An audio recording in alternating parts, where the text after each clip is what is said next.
Good morning and welcome to Manitoba Agriculture Winter Crop Top webinar series. If you have any questions during this presentation, please type them into the questions section of the Zoom. Sorry, we're no longer GoTo questions tab, and we'll have somebody answer them during the presentation.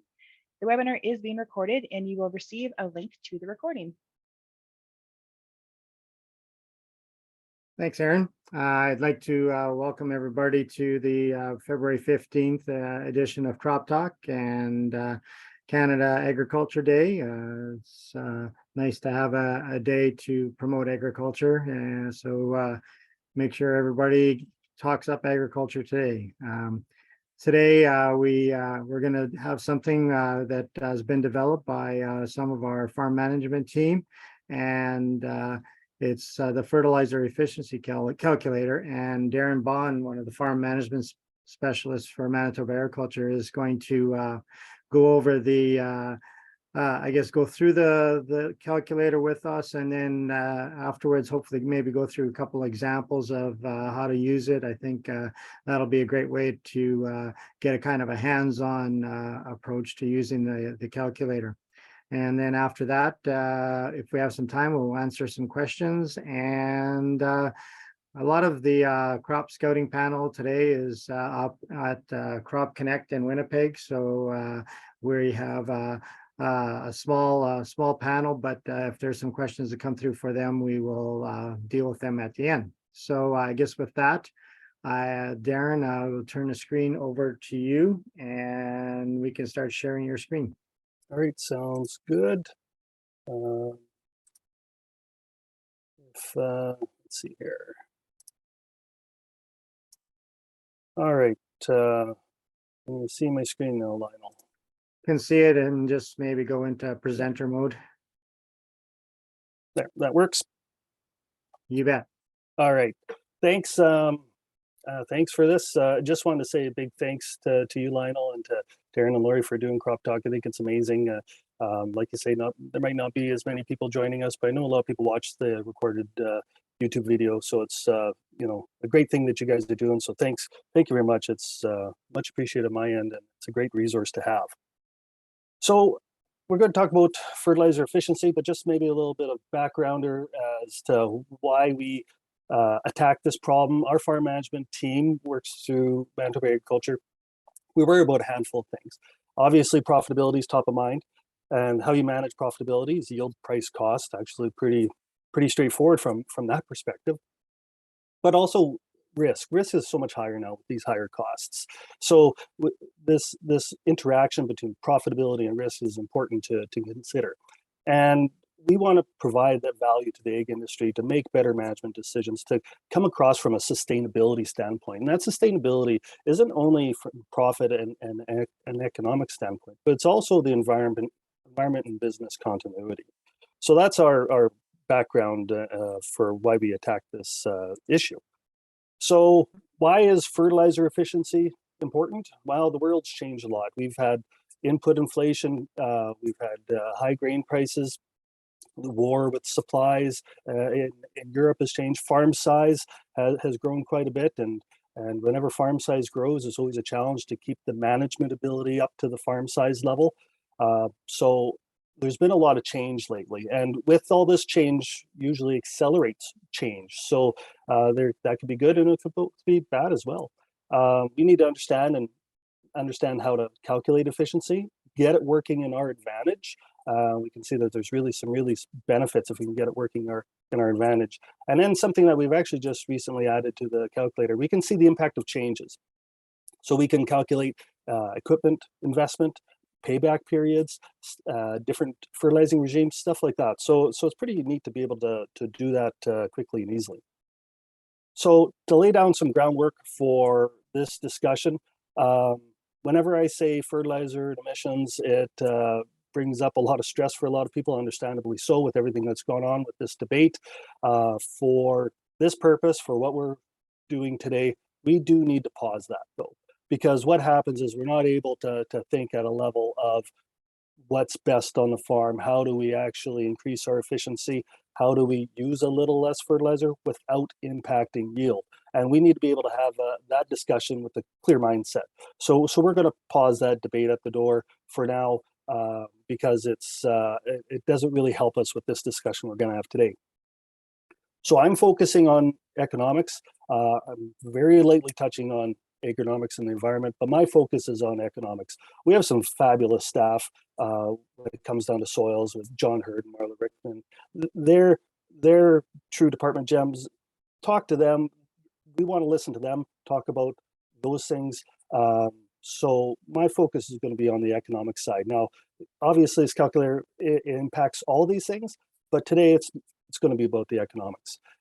We're going to look at fertilizer efficiency of what can be controlled at the farm level. We're not so much considered about what different seed genetics do with fertilizer efficiency, that type of thing. We're narrowing the focus on this down to what can be done at the farm level.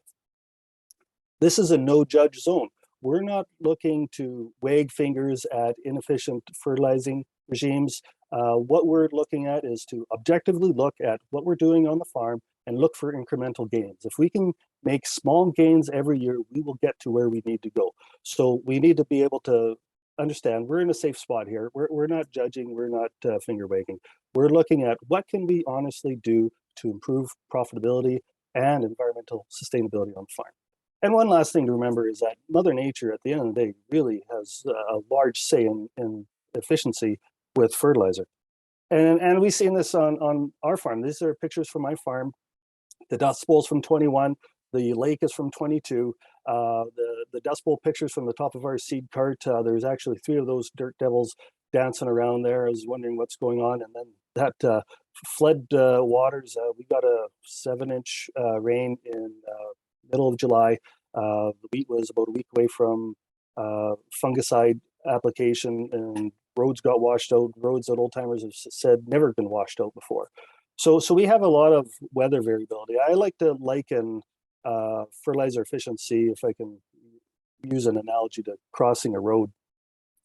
I've talked to producers say, you know what, I've used some of the lesser efficient methods like broadcasting, and it's worked out okay for me.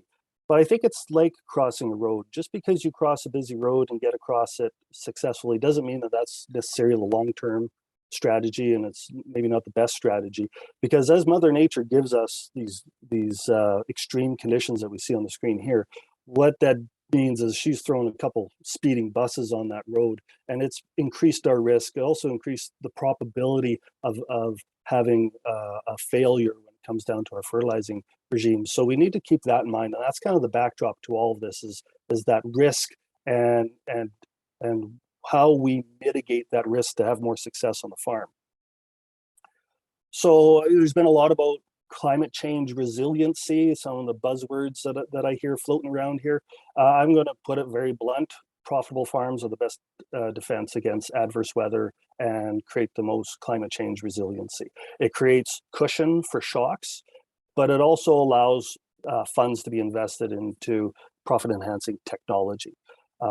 Also, it's business continuity from both farm succession, if it's being transferred within the family, but also farm sales if it's being sold outside the family. So that's important too. And I think there's something that's common with every single farmer that I speak to, and that's wanting to leave the farm in better shape for the next generation. That's not only on the finances side, that's also on the environmental stewardship side. So that comes into play when we start talking about the fertilizer efficiency question as well. So what is this calculator? Quite simply, it shows how using better fertilizer application practices improves profitability.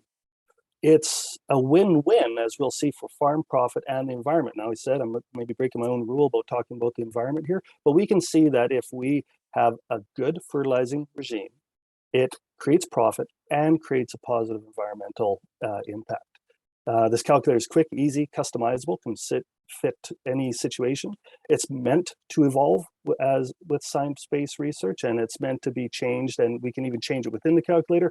And our team is committed to even changing it as new research becomes apparent for this relationship with fertilizer efficiency, profit, and the environment. This connects the variables of fertilizer for example, with the sourcing, placement, timing, rates. It brings all of those variables together, so we have a one model system to be able to look at fertilizer. And this efficiency can be an economic engine on the farm, as we'll see. But also that lack of efficiency can be a very quiet and invisible drain on profit on the farm. And I got an example from our own farm for this one. So this is a wheat field. This is from 2022. We had some nitrogen residual, so we were only put 80, only air quotations, 85 pounds of nitrogen in the mid-row bands. And as I know, after midnight, I think about 2 in the morning, we had about 45 acres left, and we ran out of nitrogen, and we're wanting to jump into canola the next day, or I guess that would actually be later that morning, the way the 22 seeding season went. But we decided to go back, and in that blue rectangle, that's what was left, and we decided to go back. So we went back after seeding, because as soon as we got done the canola, it rained and we couldn't get out right away. The wheat was emerging. We went in with an 85-pound nitrogen broadcast. We had a urease inhibitor, and we got about 1 inch of rain about 5 days after the broadcast application. So what we saw in that blue rectangle was 6.7 bushels per acre less yield. I'm not saying that this is a scientific study. There's obviously a lot of variables, but to me it was pretty apparent in the combine seat from the difference between the banded areas and the broadcast area. The banded areas were much more consistent. This was 75% less revenue in that blue rectangle area. The fertilizer input retailer got paid. The mortgages got paid, equipment loans got paid, fuel bill got paid, everybody got paid except me. And when we're doing this calculator, actually we had created the calculator before the results from this were even in, but it really kind of spoke to me as that over the long run, if we can enhance our fertilizer efficiency, we can really have some benefit on the farm. So it really hit home with me. So you can find this fertilizer calculator, efficiency calculator, just Google Manitoba fertilizer efficiency. It'll pop up there. And let's get right into the calculator. So I got some just static screenshots. We're going to do a live demo when this is done. I just wanted to walk you through it. So as you can see here, everything that's in blue can be changed. So we can see the fertilizing pricing. These prices were based on our fall survey. So that's fall of 22. So we've had some softening of the prices. We'll show that in the demo after the presentation here. We can see the fertilizer analysis. We can fine tune the analysis to what type of formulations that we're using. So again, it's very customizable. From there, we move down, we can select crops. We have 6 crops to select from, representing well over 90% of the acres in Manitoba. We have a soil moisture zone, which then leads to a yield bracketing, and then we can put in a target yield for what we're going to grow on our farm. And behind this is our cost of production data. So you can see at the top there, we have changeable fields for the different crops that are in this calculator. And then we also have the different cost structures that we can change here. Again, everything in blue can be changed. So that's on the production cost tab, again, to really finely tune a scenario for what we have going on the farm. And all this data is based on our crop cost of production document, something that we produce annually. So all this data is the same as what's in this document here. So as we move down the calculator, we had picked our crop, picked our yield, and that's important because part of that comes into what we're going to get for soil or nutrient recommendation. So we can see a soil test area here. We put in the soil test results from our soil test, and from there it comes up with nutrient recommendation. Again, on the nitrogen side, we can change the pounds of N per bushel to do some what ifs to come up with a better idea. These N-based requirements and recommendations, they're based on studies done from Manitoba and Eastern Prairies. So they're homegrown, if you will, recommendation. So again, it all can be changed to suit what we have going on the farm. And then from there, we get into what I would call the heart and soul of the calculator is the fertilizer efficiency. These factors are from our soil fertility guide. They are all adjustable as well, and we can see that different timings and different placements have different efficiencies. Keep in mind that these are variable depending on Mother Nature, much like what we saw in the previous slides. Always encourage you to reach out to your advisor to determine what would be the best for you. But again, these are straight from the soil fertility guide. So that's what we're going to use for this presentation and the examples. So from there, we get into applications. We have 3 applications within the calculator. I have an example here. We call it scenario 1. Essentially, the application 1 is going to be a spring band. We're going to assume that this is, say, a seed row band. This is for wheat. In this example, we're going to put down 20 pounds of phos in this example. Application number 2, as we move down the page, we're going to do a spring broadcast, and we're going to broadcast essentially the balance of the nutrients that are required to meet the yield target. And we can see right at the bottom of the screen, we've got 4 green zeros. That means we balanced our target. So with this application in number 2, we need 99 pounds of urea, 20 pounds of phos, and we've balanced the fertility equation.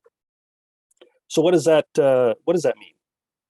What that means is we can see in the middle of our field, our cost for doing those 2 passes is about $158.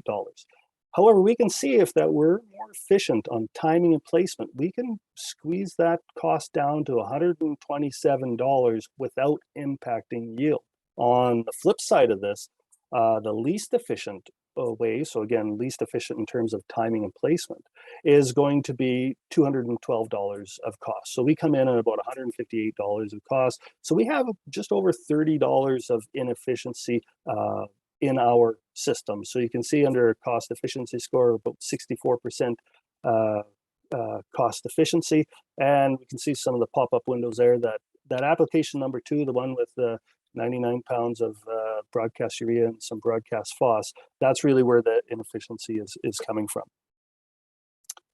We can see under the profitability and cost analysis under wheat profitability, our line is the black line in the middle. The most efficient profitability is the top green line. The least efficient is the bottom yellow line. We can see that where we fall with our profitability, and we can see that there's some money again to be made if we can tighten up our fertilizing regime. So when we get into the environment, we have an on-farm environmental management score. We have one for both nitrogen and phos. Phos has been forgotten about in this environmental discussion. It's something that's very important to us with our water systems that we have. And we can see here that we're kind of middle of the road for that fertilizing regime with nitrogen, and we're, pretty decent on the phos, but there's still some improvements to be made on that end. So now let's go and make some changes to see if we can improve things. So essentially what we're going to do is we're going to change that fertilizer application number 2, the one that had the $30 of inefficiency. We're going to change that to a band. So it's going to be a spring band, and we're going to then only need 84 pounds of N and 10 pounds of phos in this example, because again, we're making timing and placement work towards our advantage, and now we can use just a little bit less fertilizer and still meet our yield targets. So again, you can see at the bottom there, all 4 zeros are greened out, meaning that we're meeting the requirements for this under these set of assumptions.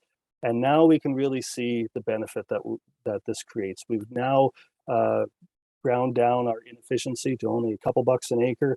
We're 97% efficient. And this is really a huge improvement here. And the neat thing, the important thing to remember about this from a producer perspective is that this inefficiency, it goes right into profit. So it's a strong relationship between fertilizer savings and profits, because again, you're saving money and not impacting your yield at all. So there's some real benefits with that. Those benefits aren't only limited to the financial side of things. Obviously, on the environmental side, we've seen some movement. We've seen an improvement in the nitrogen on-farm management score, and we've really seen an improvement on the phosphate on-farm management score as well. And that's largely because now all of the phos is banded, so it's put into a pretty safe placement and timing from that perspective. So we've really seen some benefits there. Now, let's just tweak that scenario a little bit. You can see on the right-hand side of the screen, we have environmentally enhanced fertilizer. So if we say, yeah, we're going to choose that, you can see that underneath that on the right-hand side, we have a treatment price in there. We've just defaulted it to $100 an acre. It could be changed to whatever.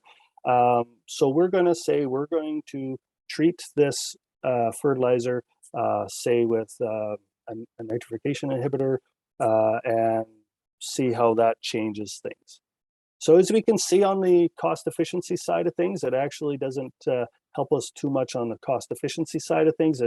We're a few bucks an acre less efficient now because of the cost of that treatment. So we've lost a few dollars on that end, but we can see on the nitrogen side that we have increased our nitrogen on-farm environmental score. That's a big reason why there's federal funding out now for a lot of these products. We can choose to treat it, and if we're getting funding, we can put a zero cost in there, so there wouldn't be any impact to our profitability, yet we would still have a better environmental footprint. So it's one of the strengths of that program, so something to keep in mind. So that all being said, that's essentially the calculator. And again, after the presentation, we'll do some live demo here. But let's get into the pit here. So how do we compare different fertilization strategies with nitrogen? How do we look at the formulations and timings and placements? How do we get efficiency working in our advantage, and considering that there's a time value of money if we buy in fall versus being able to delay the purchase till springtime for a spring application, and considering storage costs, different things like that. So what does that look like?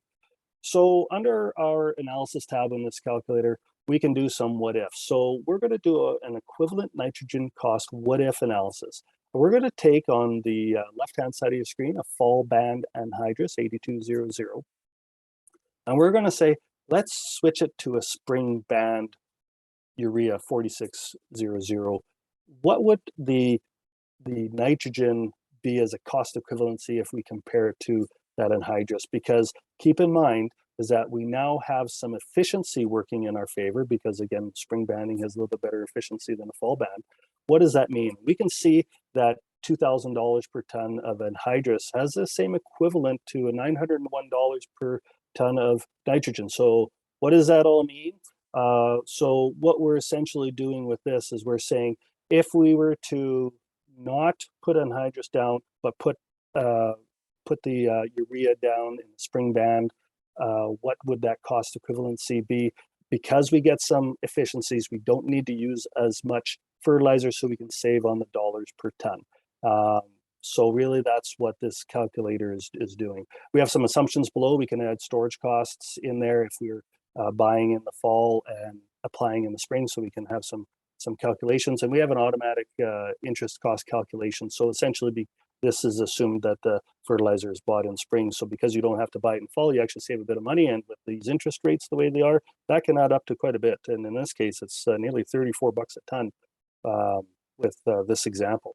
So let's take a little bit more streamlined example. Let's take a spring broadcast 46, and what would be an equivalent spring band 46 in terms of dollars per ton? So we remember back to our example, and we were saving 30-ish dollars per acre. Well, if we were to essentially convert that into dollars per ton, here we can see what we're saving, nearly $200 a ton just on same spring but different placement, because again, the banding is more efficient than the broadcasting. We don't have any storage costs, don't have any interest costs, because those aren't impacted. But essentially what we're doing is, this is just a different way of looking at, if we can save money, rather than looking at it dollars per acre, let's look at it at dollars per ton. And a lot of people had bought fertilizer last year in that $11.50 range, and I know, talking to a lot of them, they weren't very happy about doing that, considering where the nitrogen prices are now. While gaining efficiency is one way to be able to drive down that fertilizer cost, and looking at it in a dollars per ton basis, that's one way to shave 150, 200 bucks a ton off, depending on the situation. So different way of thinking about it, but still can show the value of efficient fertilizer applications. Okay, so this is the next thing. Everyone says, okay, Darren, that's fine. I see where you're going at with this, but you know what? Spring banding equipment isn't free. How do we justify and pay for these equipment upgrades? And that's a very valid question. It's something that we can do with a cost benefit analysis. So with this, if we were to switch to spring branding from a spring broadcast, what does that mean? So the top part looks familiar from our previous examples. And we look at the bottom of the page, we can then type in how many pounds per acre of N that we're changing from in this case, spring broadcast to spring band.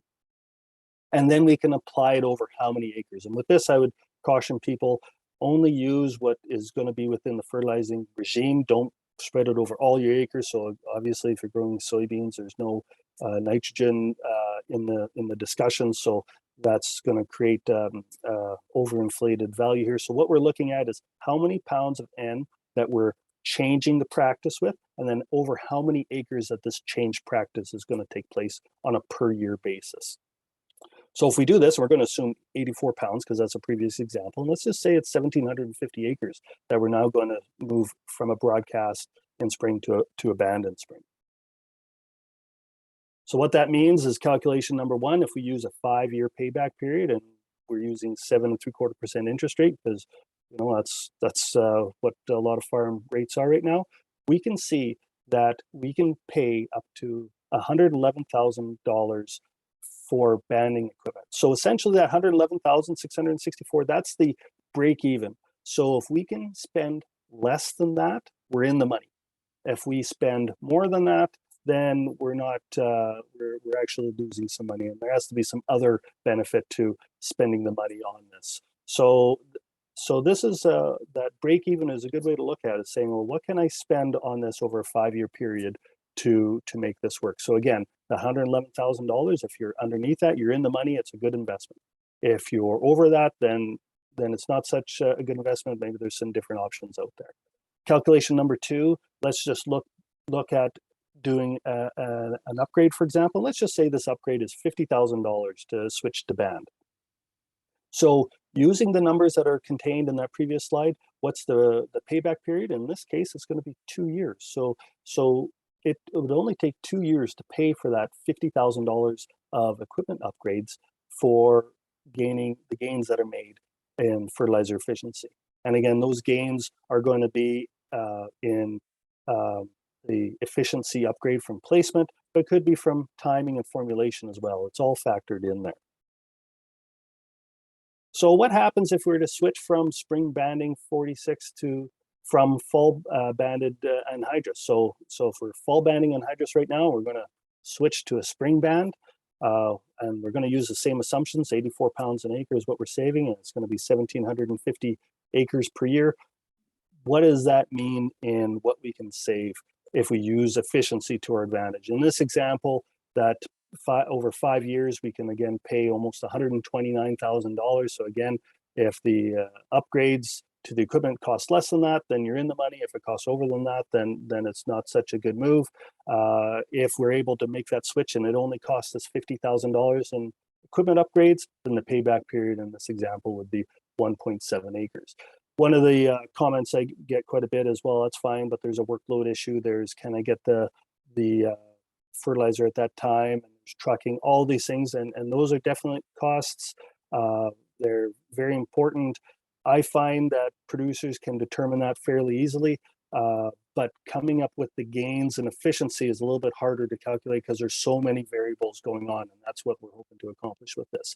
So it might not be that it's feasible to go from a fall band to 100% spring band. That's not what we're saying. What we're saying is calculate what the inefficiencies are, calculate what you can gain by making beneficial movements, and then see where your comfort level is at. I've run this calculator through with some producers, and they've come up with making the switch only gains them $12 an acre, and they would say, well, I'd rather be $12 inefficient on my fertilizer application, but spread my workload out and have it sustainable and have less work in the spring and still do a fall band, and it's still safe and it's still good because they're doing it at proper soil temperatures, or they're using stabilizers and they're doing it properly.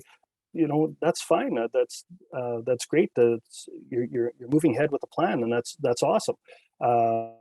But the big thing is here we're able to calculate the inefficiency and that hidden cost.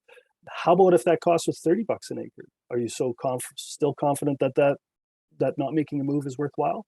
That's the whole thing with this, is that we want to know what the numbers are so we can make an informed decision. And we might find that we might not be changing our fertilizer practices a lot, but we also might find that we're tweaking and fine-tuning our fertilizer practices here.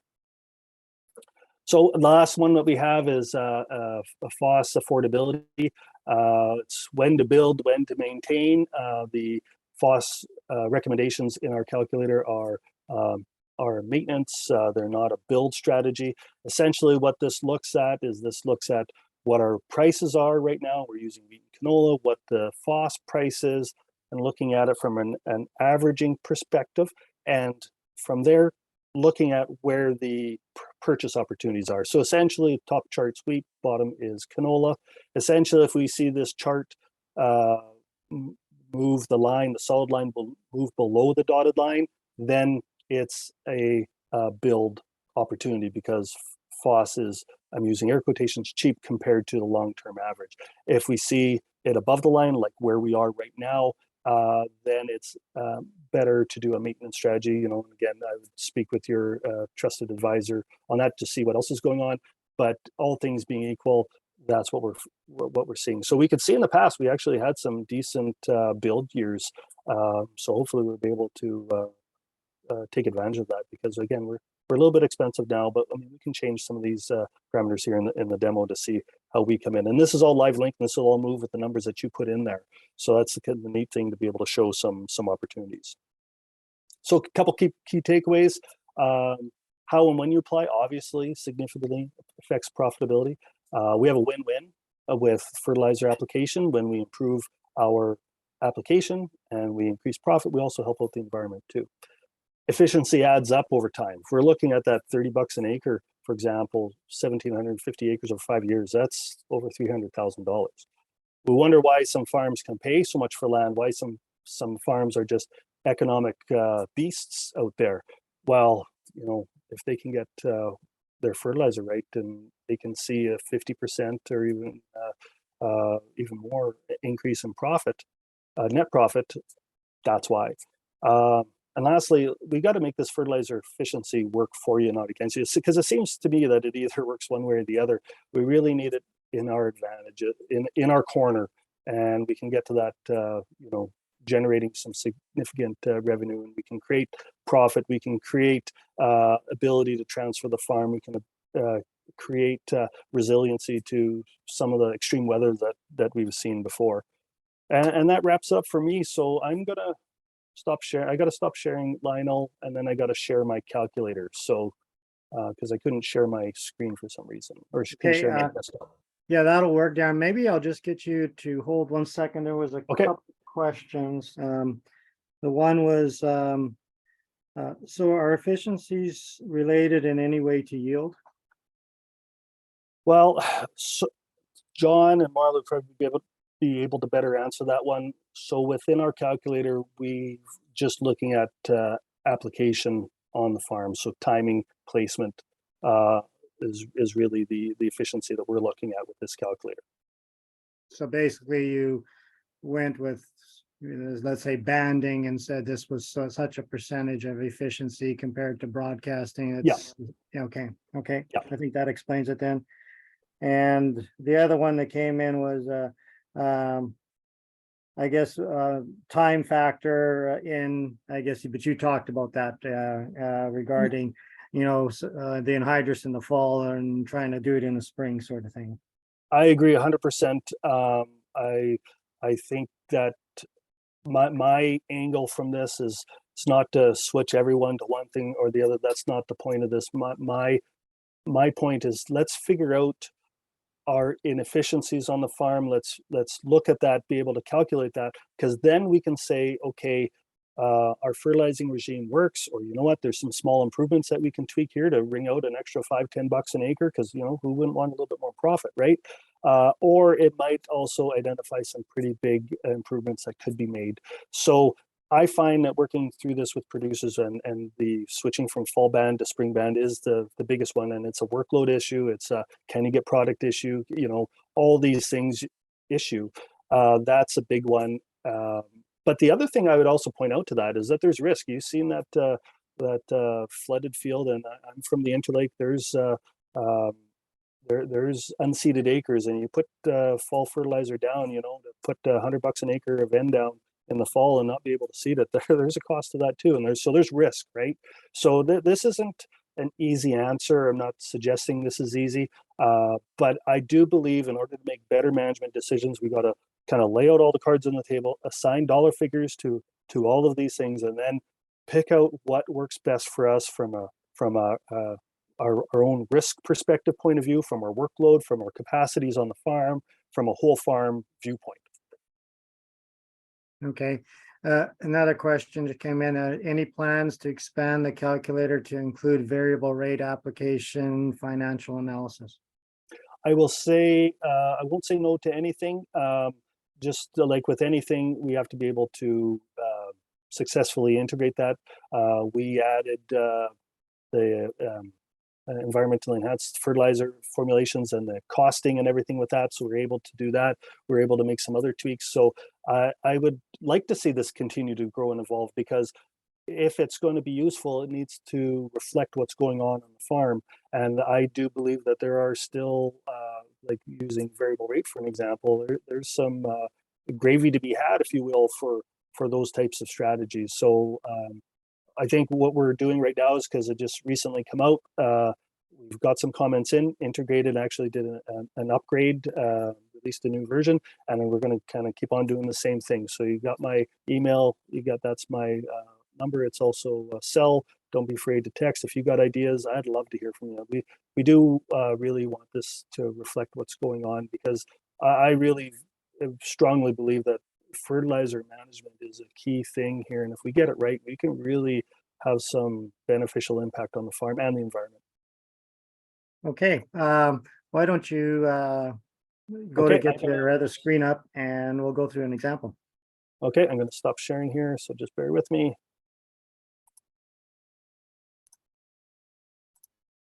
Okay, so Lionel, can you see my Excel You screen? bet. All right, so we got a version here. I'm just going to jump through a few things here just to show, and then Lionel, we can get into an example here. So again, these numbers are changeable, and we can see that as we change some of these numbers, I'm going to put in maybe some numbers that are a little bit more more spring related, if you will. So we can see here that as we move these numbers, the pounds move as well. So we can change these numbers to whatever we want to be able to come up with. And down into this area here where we get the soil and fertility recommendations, if we go to production costs, we can see in this area here, this is the pounds of nitrogen per bushel. It can all be changed. You know, again, we can fine tune some of these things. And again, with the dollars per acre, again, everything in the blue can be changed here. A couple other things with this, we do have blend sheets in here that will add up the different applications and show what the amounts applied are. And we do have assumptions, and there's links to our soil fertility guide that are important to point out as well.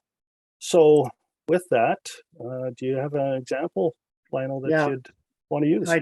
I talked to a producer, and I got his soil, or he gave me some of his soil test information from last year and what he was planning on doing this year. So okay. To start off with, do you need any of the information from the his soil test?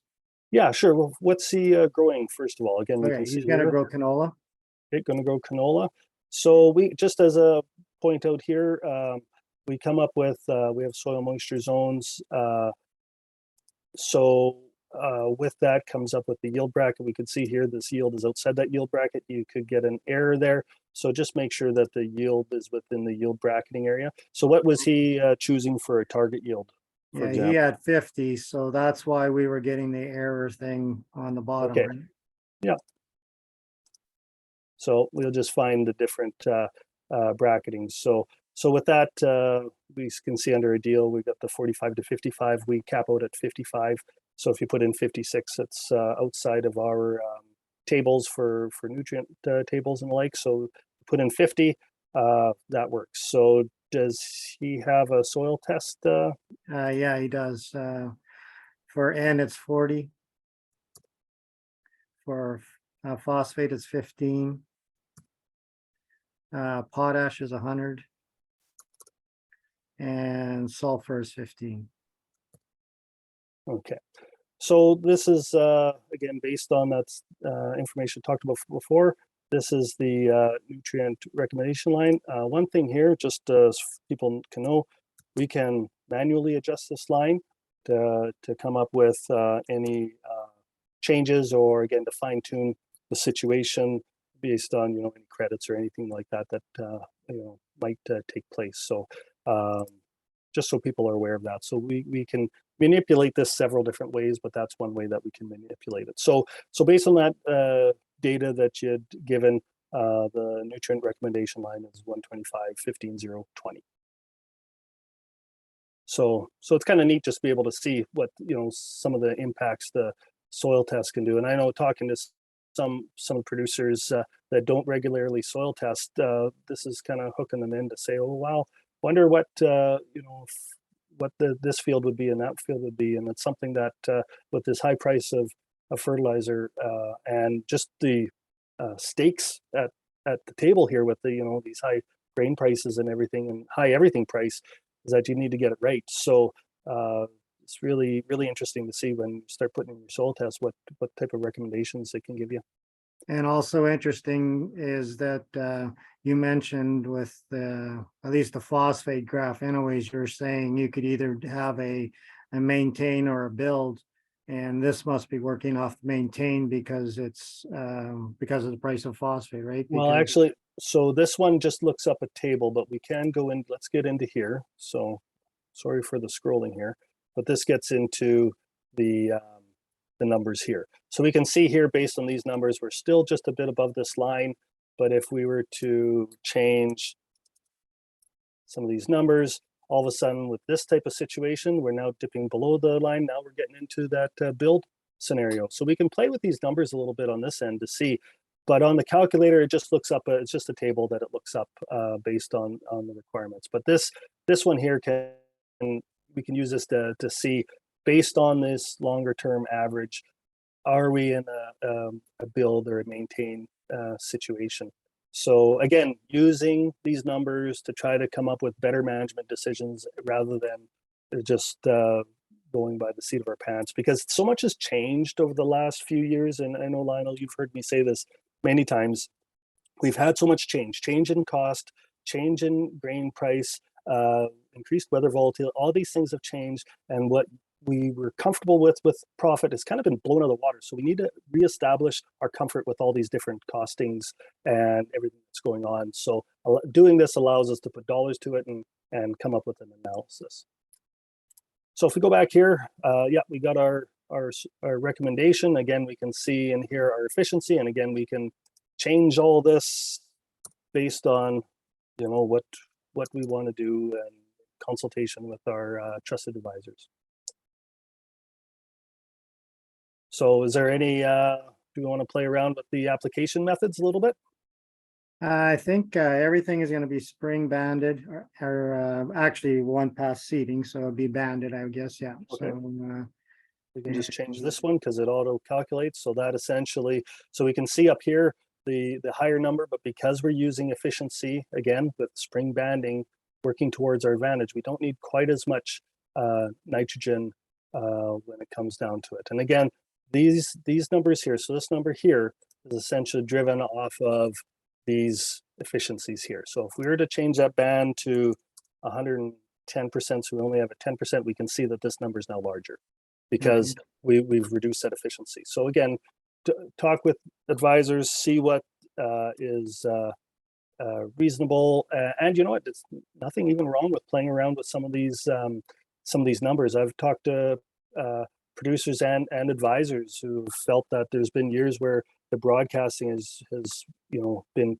terribly inefficient, and they felt that that 20% split wasn't enough.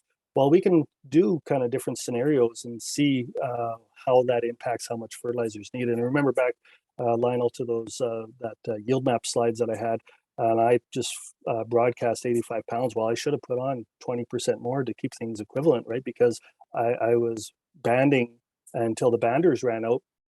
We should have put on, over 100 pounds of broadcast to keep that equivalency going. So, so we can kind of play around with that and see. So we can see here in this example, so again, we've balanced it for what the yield targets are. No, we got an error here just probably because we're a little bit too efficient, but anyways, we're essentially 100% efficient. Yeah, 1 cent down. So there's probably a rounding issue in there, but essentially we're 100% efficient because our cost efficiency is the same. So we can see here that if we were to change different formulations, so let's just change to anhydrous band.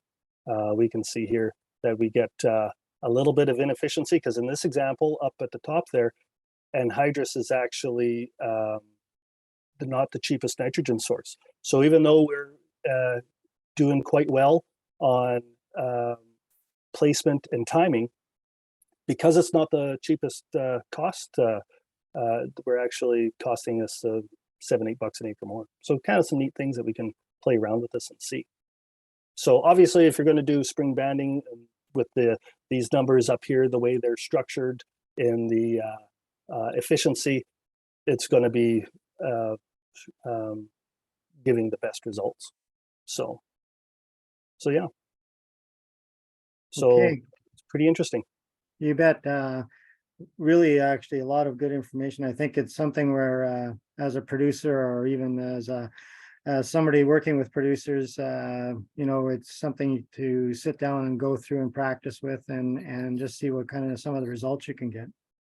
Yeah, exactly. And then again, we get into this analysis page and we can play around with some of these different versions here of switching, different fertilizing regimes, seeing what it costs us for returns in this example. Again, switching from a fall band anhydrous to a spring band urea, 60 pounds an acre over 1,750 acres. We can see that we have $84,000 is kind of the break-even point. Again, anything less than that, it's worth to make the investment. Anything over that, it's not.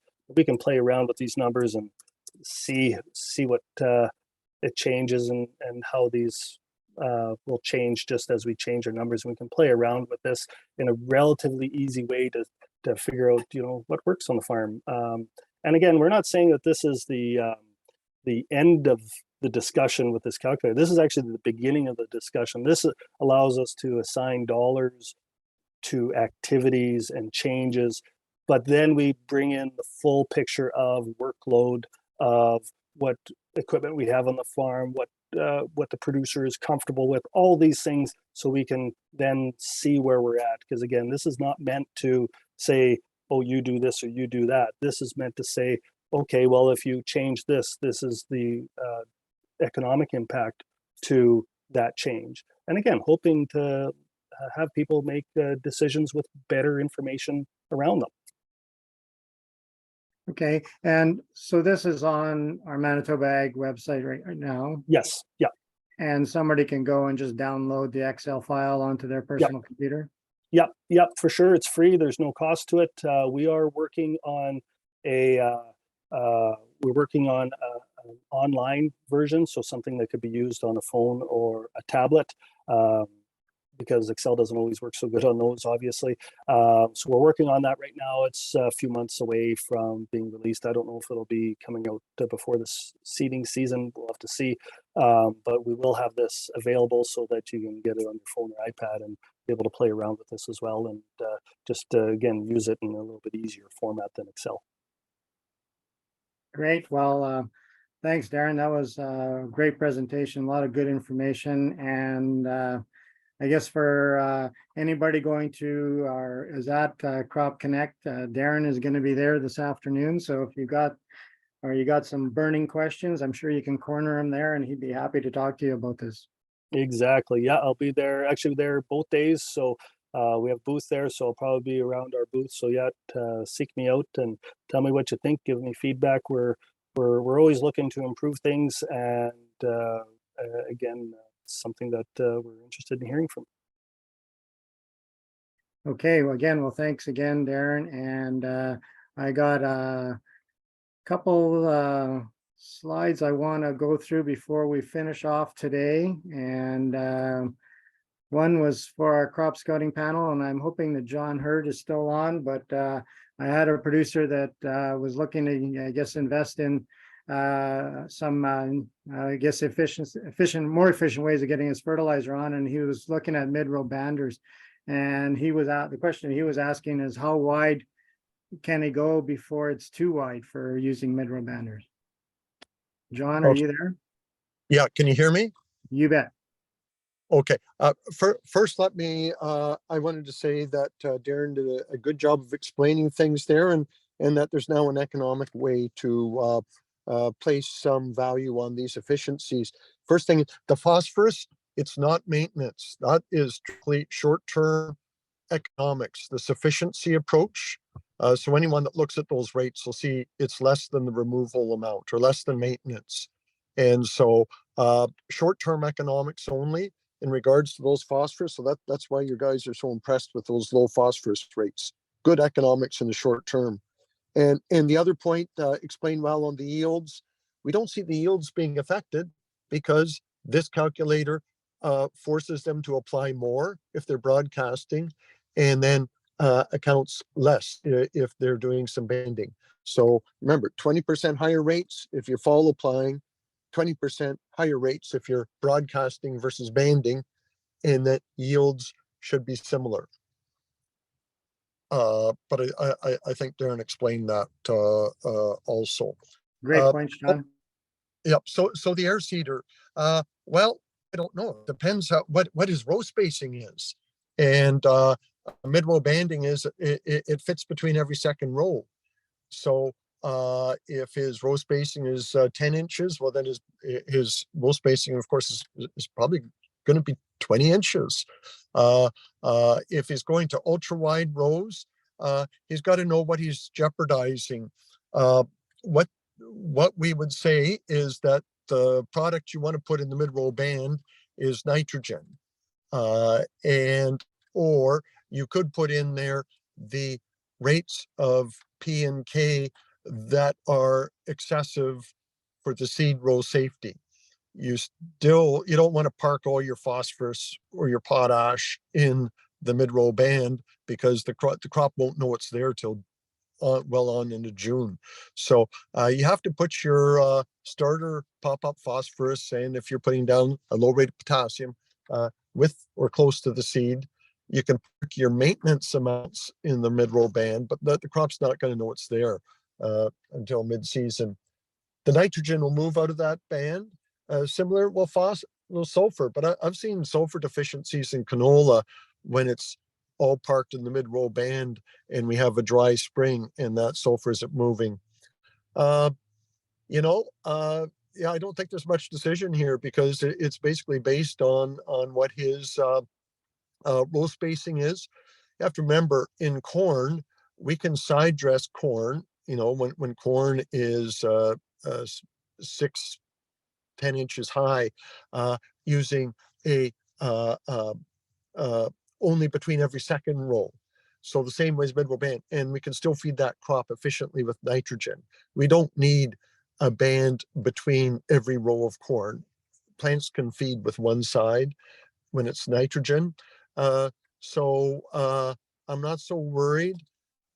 The other thing though, on the heavy clay soils, sometimes I've heard when the mid-row band and it is a cold, wet spring, when that urea or whatever doesn't convert to nitrate very quickly, we can get some short-term nitrogen deficiency. And if that's something you see, you're on a heavy clay soil, that means you just pop more urea or nitrogen in your seed placed blend. In other words, Elmer or Lionel, in other words, it's not a simple question. I can't answer that on Twitter. You got to talk to them. No, that's true. I guess I think his biggest concern was getting too far away, and so probably narrower the better. Or Well, yeah, it depends. Yeah, I'm not gonna. yeah, You're not me on this. You send me a picture of his cedar, his soil, his fertility levels. This is a question for his trusted agronomist, not for someone sitting in a parking lot in Winnipeg to answer. great, thank you, John. Darren, another question here. If you're still on, hopefully, the calculator is it going to have anything, or are you planning on split applications in the future or dribble banding? We do have on the applications an in-season application, yes, no. Right now, that just affects the nitrogen environmental management score. But again, we're all ears and would love to hear what everybody has to say and to see if we can work in improvements to the calculator. Yeah, okay, great, thanks. I think that would some producers are looking at that for being maybe more efficient too. So And one of the things that I find really interesting through this and discussions with John and Marla as well is that this is an advancing area right now. There's a lot of focus in on this, and I choose to look at the positive side. I am looking forward to some of the information that comes out through research to see how we can again wring some more dollars out of the sponge and increase some profitability on the farm and how we manage our fertilizer. So I think we're in interesting times from that perspective. great, thanks, Darren. Just a few more slides before we finish off today. I want to let everybody know that Seed Manitoba is out, so definitely get your copy if you're still looking at selecting different varieties for this growing season or booking your seed. Those books are out and probably located in most of the ag service centers and or a lot of the dealers will have them as well. Environmental farm plan, want to keep reminding people about this. A lot of programs are going to be coming up where you might be able to get some funding for projects. So a lot of them might be requiring you to have your environmental farm plan done. So this is now online, so you can get it done fairly quick and easily. We're in our middle of, I guess, our winter crop talks, and then this here will be the registration on the screen for our spring and summer crop talks, and they're starting on April the 12th. So if you want to register for there's the link there. The crop extension specialists throughout the province, feel free to contact any one of us if you have questions or you have things you want to try on your farm or you're hearing things going on. Definitely contact these people. Our livestock people busy right now with doing feed rations and just a lot of different things happening. Make sure you contact these people regarding any of your livestock questions.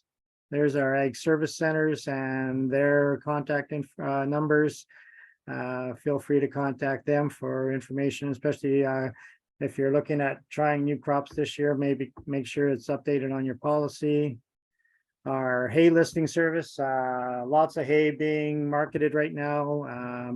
Good place to put it is on the hay listing. A lot of producers look to this for when they're looking to purchase hay. And so if you got hay for sale, definitely put it on the hay listing here. And if that's our last slide, if you have questions or you want to get a hold of myself or Lori, there's our email addresses. And our next Crop Talk will be March the 1st. And so thanks for attending. I'd like to thank Darren and for the great presentation, and everybody have a good Agriculture Day, sorry.